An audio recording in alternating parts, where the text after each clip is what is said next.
सारं भुजगेन्द्रहारं सदा वसन्तं विद्यारविन्दे भवं भवानी सहितं नमामि मन्दारमाला कलितालकाये कपालमालाङ्कितसुन्दराय दिगम्बराय च दिगम्बराय नमः शिवाय च नमः शिवाय कालिङ्गोटाङ्गण वन्दित चरण डोळ्यान पाहिन रूप तुझे प्रेमे अलिंगिन आनंद पूजिन भावे ओवाळी न म्हणे मम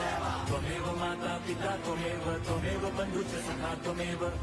विद्या द्रवणं त्वमेव सर्वं मम देव कायेन वाचा मनसेन्द्रियैर्वा बुद्ध्यात्मना वा प्रकृति स्वभावात् करोमि यद्यत् सकलं परस्मै नारायणायति समर्पयामि अच्युतं केशवं राम नारायणं कृष्णदामोदरं वासुदेवं हरिं श्रीधरं